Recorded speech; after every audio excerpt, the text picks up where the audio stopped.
묵상하도록 하시겠습니다. 하나님 말씀은 로마서 8장 1절로 2절 말씀입니다. 제가 받들어 읽어드립니다. 그러므로 이제 또 예수님 안에 있는 자에게는 결코 정죄함이 없나니 이는 또 예수님 안에 있는 생명의 성리의 법이 죄와 사망의 법에서 너를 해방하였습니다. 아멘. 오늘 말씀의 제목은 영에 속한 사람입니다. 영에 속한 사람. 이 로마서 8장 2절의 말씀은 대단히 중요합니다. 이 8장에 기록된 모든 말씀이 모두 경험적인 진리에서 나온 그러한 말씀들입니다. 사도 바울이 로마서를 기록한 그 핵심적 진리를 드러내주는 그 부분이 바로 로마서 8장 1절 2절의 말씀입니다. 사도 바울이 로마서를 이제 기록하는 목적은 로마서 1장 11절에 나오죠. 내가 너희를 보기를 심히 원하는 것은 무슨 신령한 은사를 너희들에게 나누어 주어 너희를 견고케 하려 함이니라고 말씀했습니다. 이 신령한 은사, 신령한 은사를 전해주기 위해서 로마서를 기록했는데 그 신령한 은사가 무엇인가? 거기에 대한 답이 오늘 본문의 말씀 8장 1절과 2절에서 나옵니다. 오늘 본문의 말씀을 통해서 구원의 도리의 핵심적 진리를 정돈하는 하나님의 은혜를 나누는 시간을 갖기를 원합니다.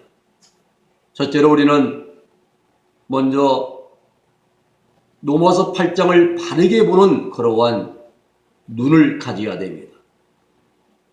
로마서의 이 내용은 불신자들에게 예수님 믿고 구원받으라는 그러한 내용의 설교가 아니라는 것을 우리는 분명히 알아야 됩니다.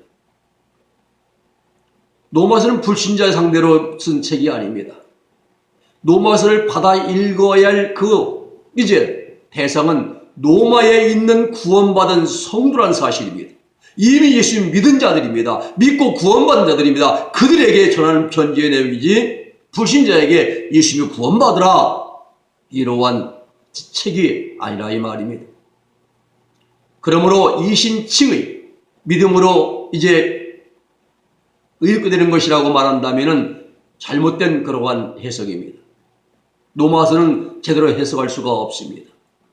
바울서가 로마에 있는 성도들에게 전하고자 한 신령한 은사에 대해서 바른 이해가 우리에게 필요한데 이신칭의로 한다면 이 이해를 할 수가 없어요.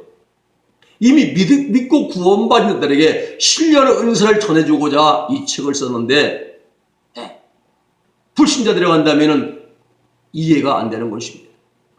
신령한 은사는 푸니마티콘, 그 다음에 카리스마. 이 푸니마티콘 신령한 은사는 카리스마죠.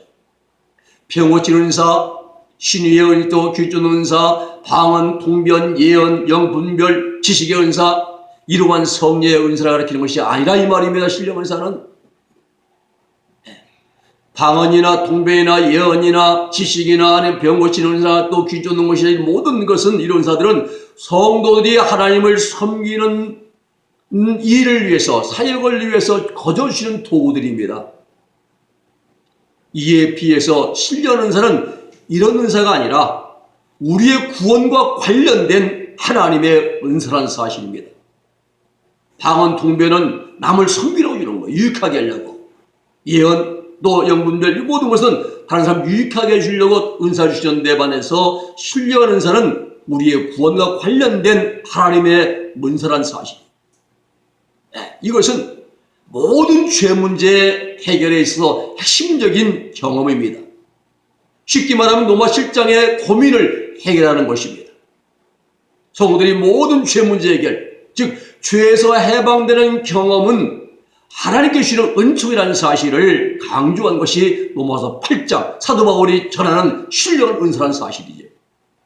우리 신령한 사람이면 예언 환상 보고 또 기도의 응답 뭐냐고 아니면 또 병 고치고 이게 신령하다는데 이것은 구원만 성도에게 하나님을 잘 섬기라고 이웃들을 잘 섬기라고 주는 은사고 신령한 우리 죄 문제 해결과 연관된 은사라는 사실을 먼저 명심해야 됩니다.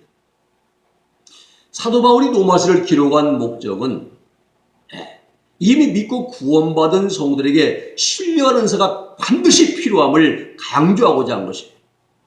구원받은 성도들은 신령한 은사를 반드시 받아야 됩니다. 이 은사 받아야 하나님 나라 들어갑니다. 로마 7장에서는 우리 속에 있는 원죄, 죄악성이 뿌리 박혀 있어요.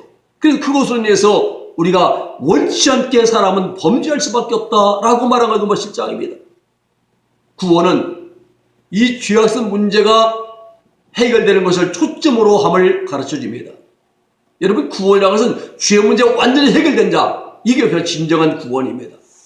7장에서는 사도 바울이 그렇게 허전하게 고민하지 않습니까? 죄 때문에. 이 바울이 고민하면서 이제 울부짖는 그러한 고민, 죄의 내용은 표면적인 죄가 아닙니다. 바울은 예수 믿기 전에도 의로운 자, 의인 자, 합당한 자가 있습니다. 율법으로는 범죄하지 않는 완전한 자가 있습니다. 그런데 예수 믿고 보니까 율법으로 행실로 범하는 죄만이 아니라 마음속에 내면의 죄까지 이거 더 큰 것을 무서운 죄를 깨닫고 고민하면서 애통해하면서 자기에 부르짖는 내용이 로마 7장의 내용 경험인 것입니다. 내면에 나타난 죄로 인하여 범죄를 대한 고민이 로마 7장의 경험입니다. 원래 많은 자들이 이런 게 죄라고 생각하지 않습니다. 미워하고 시기하고 악감정 가지고 이 마음속으로 말입니다. 그러면서도 이건 죄라고 생각하지 않고 겉으로 드러난 표면적인 죄만 죄다라고 말합니다. 아닙니다. 기회만 주어지면 죄악성이 사람의 마음속을 지배하여 각종 악심을 나타내 줍니다. 우리가 길 가다 좋은 옷 마음에 드는 곳이 있으면 거기에 벌써 마음이 딱 들어가면은 눈이 그려 향하고 저걸 입어왔으면 가져봤으면 사봤으면 하면서 거기에 마음을 뺏기지 않습니까? 그 순간에는 주님의 십자가 안 보이지요. 회개할 죄죠. 마음속에 나타나는 악심을 가리켜 죄의 법이라 이렇게 말합니다. 그 죄악성의 지배를 받은 상태, 악심이 마음속에 나타났다 이 말인 것입니다. 바울이 이러한 마음속에 나타난 죄의 법칙을 발견할 수 있었던 것은 오직 하나님 뜻만을 순종하면서 살기를 원했기 때문에 이러한 것이 드러나는 거예요. 하나님 말씀대로 순종하고 살려고 하는데 순간순간적으로 그것이 안 되고 마음이 악심이 올라오고 죄의 법이 올라오고 말입니다. 이게 중요합니다. 오직 하나님 뜻대로 살려고 노력하는 이러한 경험이 없이는, 이러한 삶이 없이는 이 로마 7장 경험은 할 수가 없습니다. 적당히 살아서는 평생 가도 한 번도 느끼지 경험하지 못합니다. 바울은 하나님의 뜻을 순종하되 마음으로부터 순종하기를 원했습니다. 마음으로부터 가늠하지 말라, 독질하지 말라, 남을 미워하지 말라, 악인의 우리는 마음속으로차 바울은 다른 사람을 미워하거나 음욕을 품거나 탐욕을 품거나 하는 죄를 범하지 않기를 원했습니다. 하지만 그런 마음대로 할 수가 없어요. 마음은 이렇게 살고 싶은데 기회가 주어지면 나도 모르게 마음에 악심이 올라오더라는 겁니다. 그래서 바울은 나는 마음은 오히려 내 육시제 서를 내가 능력은 내게 없다라고 그렇게 고백을 합니다. 마음은 하나님의 뜻을 따라서 언제나 사랑, 언제나 온유, 언제나 겸손 이렇게 살고 싶은데 기회만 주어지면 내게 그러한 서를 행할 능력은 없더란 겁니다. 왜? 마음이 악심이 올라오니까. 이 죄의 법, 악심은 사람의 의지를 능가하는 힘을 가지고 있습니다.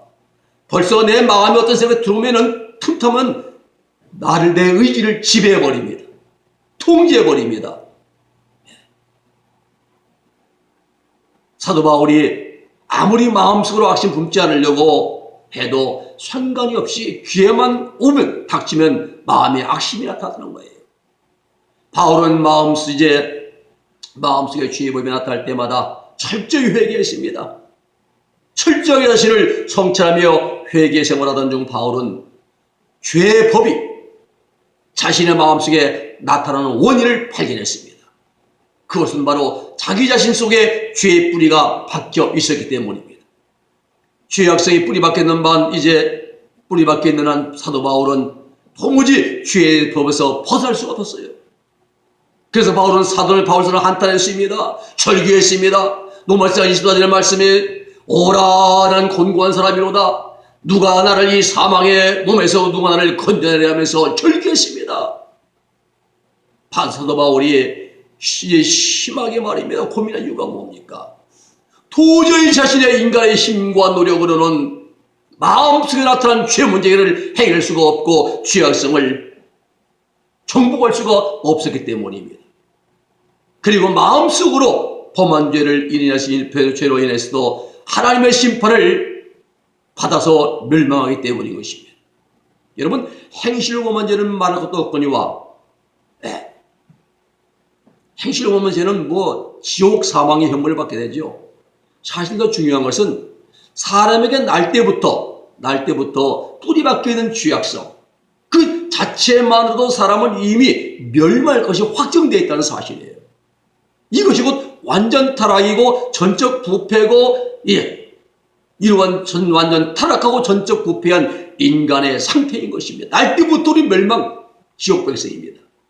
이 원죄, 죄악성, 부패성, 유전죄라고 하는 우리 속에 뿌리박혀 있는 마귀의 성질로 인하여 사람은 마음속으로 범죄하고 행실로도 범죄하게 되는 것입니다. 그리고 그 죄값은 바로 마지막 청벌은 사망인 것입니다. 바로 이 문제가 해결되어야 되는 것입니다. 이 문제 해결돼야 돼요. 사도 바울은 그 문제가 해결된 경험을 얻었습니다. 그래서 로마서 8장 1절에서 그러므로 아라닌 그러므로라는 표현으로 자신의 경험적 진리를 증거하기 시작합니다. 7장 25절에서는 우리 주 예수 그리스도로 말미암아 하나님께 감사하려다 라고 말한 것 역시 예수님을 인해서 마음속에 나타난 죄 문제가 해결되었기 때문에 이렇게 말한 것입니다. 우리는 한 가지를 분명하게 확실하게 짚고 넘어가야 됩니다. 오늘 아침 본문의 8장 1절과 2절 마음고행치로 범한 것에 대한 용서받는 경험을 말한 것이 아니라는 겁니다. 여러분 8장과 2절 말씀은 마음으로 행실로 범한 죄에 대한 것을 용서받는 경험이 아니에요. 로마서 7장에 보면은 마음속에 가장 악심을 나타내는 죄악성 자체가 제거되는 경험을 가르쳐 말한 겁니다. 그래야만 마음으로 범죄하지 않고 행실로도 범죄하지 않을 수가 있습니다. 우리 믿음의 사람들이 오직 하나님의 뜻대로만 행할 수 있는 비결은 우리 영속에 뿌리박힌 죄성, 원죄, 이 죄악성이 제거되어야만 됩니다. 그러면 어떻게 해야 제거되는가? 방법은 없는가? 있습니다. 하나님께서 그리스도 안에서 해결해 주심으로 가능합니다. 오직 예수님의 보혈의 은총을 힘입어야 됩니다. 마음무행실로 범한 죄를 용서받는 것도 오직 보혈의 은총입니다. 은총으로만 됩니다. 죄악성이 제거되는 이러한 경험을 칼빈은 중세계로 말했습니다. 요한의 진리는 완전성화 성결의 은총이라 표현했습니다. 사도 바울은 마음의 할례라고 말했습니다. 골로새 2장 11절에는 그리스도의 할례라 말합니다. 마음의 할례를 다른 말로 표현하면 영적 할례라고 할 수가 있습니다. 이것이 구원의 핵심적인 경험입니다. 로마서 8장이 증거하는 이 증거내기 바로 이 경험을 증거하는 거예요. 바로 바울은 이 경험을 가리켜서 신뢰하는 사람 이렇게 말합니다. 신뢰하는 사람. 로마서는 이러한 시각으로 보고 해석해야만 되는 것입니다. 두 번째는 그리스도 예수님 안에 있는 자들의 특징입니다. 로마서 8장 1절과 2절의 말씀 보면은 그리스도 예수 그러므로 그리스도 예수 안에 있는 자들에게는 결코 정죄함이 없나니 어디입니까? 그리스도 예수 안에. 이는 그리스도 예수님 안에 있는 생명의 성령의 법이 죄와 사망에서 너를 해방했다라고 말씀합니다. 자, 이 말씀을 하나하나 우리는 알아가야 됩니다. 자, 이 말씀에 주목할 부분은 첫째, 그리스도 예수님 안에 있는 자입니다. 둘째, 결코 정죄함이 없다는 것입니다. 셋째, 그리스도 예수님 안에 있는 생명의 성령의 법입니다. 네 번째는 죄와 사망의 법을 알아야 됩니다. 그리고 죄와 사망의 법에서 성례제, 성례법이 해방했다 말합니다. 이 표현들은 모두가 사도 바울의 경험적인 진리라고서 우리는 먼저 이해를 해야 됩니다. 학문적으로 표현할 학술 용어가 아닙니다. 이론이나 가설을 내세우기 위한 그러한 논문 내용 제목이 아닙니다. 사도 바울이 로마 십자가에 고민하고 괴로워했던 그러한 문제의 해결에 대한 경험적 고백이 바로 로마서 8장과 8장 1절과 2절의 말씀입니다. 고민 해결받은 그런 시험편입니다. 그런데 결코 정죄함이 없다. 지금 그리스도 예수님 안에 있는 자에게 결코 정죄함이 없다라고 말합니다. 여기서 이거 역시 경험에 근거한 말씀이에요. 자, 정죄한다는 것은 범죄한 사실을 전제로 하는 걸 말합니다. 지금 박근혜 대통령이 잘못했기 때문에 국민들이 시위하고 대통령을 이제 내려오라고 외치는 것입니다. 왜? 죄를 범했어요. 범죄했습니다. 이 정죄라는 것은 그래서 국민들이 정죄하는 거예요. 범죄한 사실이 있어요. 죄가 없으면 정죄를 못하죠. 범죄했을 때 그것이 죄라는 사실을 확증하는 것, 이게 정죄입니다. 그래서 예수님 안에 그래서 결코 정죄함이 없다는 것은 결코 범죄함이 없다 이런 뜻입니다. 다시 말하면 누구든지 그래서 예수님 안에 있는 경험에 들어간 사람들은 예수님 안에 있는 경험에 들어간 사람들은 결코 범죄하지 않는다 이 말입니다. 범죄하지 않기 때문에 정죄를 받지 않는다 이 말입니다.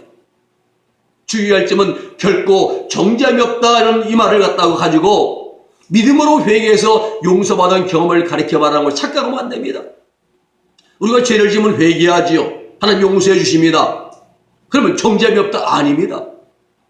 죄는 용서해 주시지만은 죄가 아예 없어진 건 아니에요. 죄의 뿌리는 남아있어요. 우리 속에 지금.